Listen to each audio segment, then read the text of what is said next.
All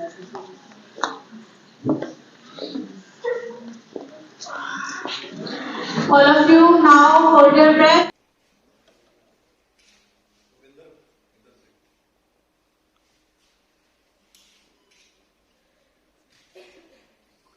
ये हमारे nursing college का 15वां लैंप लाइटिंग प्रोग्राम था और क्योंकि मैं चेयरमैन हूँ बांगर एजुकेशन सोसाइटी की, तो मैं यहाँ पे चीफ गेस्ट होती हूँ। और जो हमारे नर्सिंग कॉलेज के बच्चे हैं, जैसे जीएनएम के बच्चे हैं और बीएससी नर्सिंग के हैं, उनकी वो सेरेमनी थी।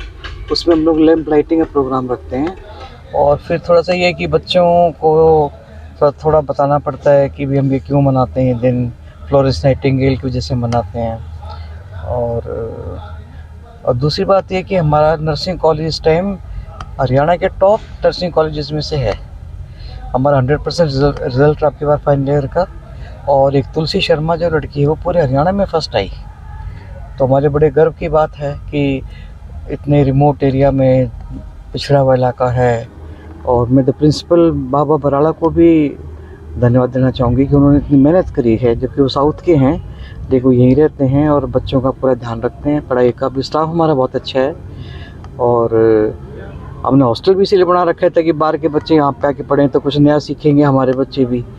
तो अब की बार हमारी सीटें भी 80 के करीब हॉस्टल में आ गए हैं बच्चे, और बच्चों ने अपने डांस प्रोग्राम किया, कुछ प्राइजेस दिए, कुछ बांगर उत्सव में आए हुए थे जब 1 जनवरी को हमने सेलिब्रेट किया था। कुछ हमारे छात्र वाले सखी सहेली सम्मेलन प्रोग्राम में भी आई थी लड़कियाँ, उनको भी हमने आज सम्मानित किया। तो इस तरह करके ये 2 घंटे का प्रोग्राम होता है हम लोग का। मैं राजनीति की बात करूं, उचाना को लेकर किस तरीके की तैयारियां चली? देखो, जहाँ तक उचाना की बात है, तैयारी तो वो करता है जिसने पहले कुछ ना कर रखा हो। हम तो 72 में तो उस टाइम उचाना बना नहीं था। 77 में उचाना से जब चौधरी वीरेंद्र सिंह ने जब चुनाव लड़ा पहला अपना यहाँ से, 72 में तो नरवाना से लड़ा था ना चुनाव, और 77 में जो 77 से और अब तक हम तो निरंतर इस प्रयास में रहते हैं कि उचाना को हम कैसे ऊपर उठा सकें। यहाँ के बच्चों की शिक्षा दीक्षा, उनकी नौकरियाँ और बुढ़ापा पेंशन, गरीबों को का मान सम्मान, मतलब जितने भी जो भी प्रॉब्लम्स होती हैं उनको हम सॉल्व करने की कोशिश करते हैं। तो हमारे लिए कोई नई बात नहीं है कि हम कोई नई तैयारी के साथ आ रहे हैं। हम तो रेगुलरली संभालते रहते हैं उचाना को।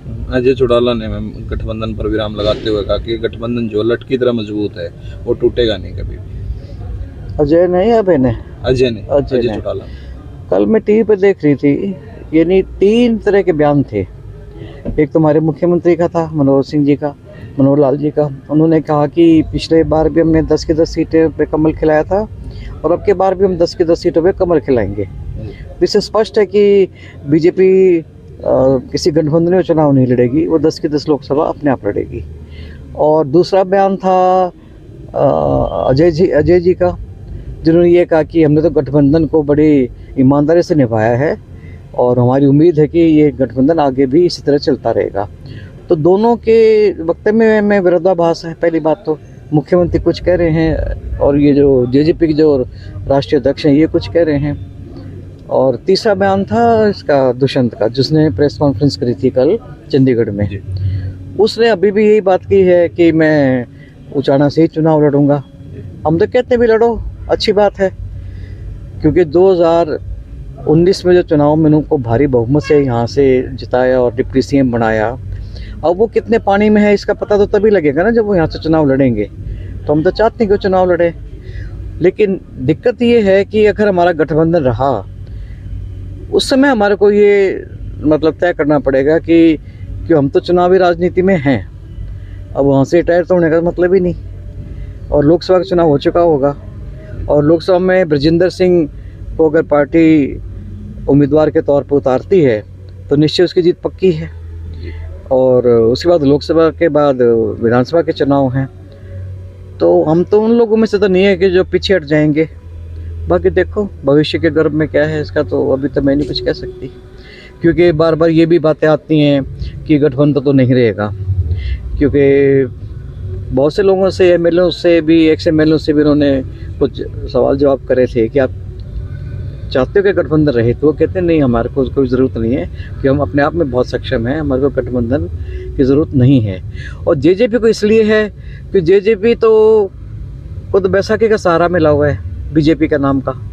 बीजेपी के नाम से शायद उनको वोट कुछ फालतू मिल जाए, लेकिन बीजेपी खुद उसका वर्कर नहीं चाहता कि हम जेजेपी के साथ मिलकर अपना गठबंधन कायम रखें। तो देखो, ये तो बात तो ऊपर के लेवल की है, अब उसमें क्या फैसला होता है, क्या उनकी मंशा है, ये तो अभी तो नहीं कुछ कह सकते।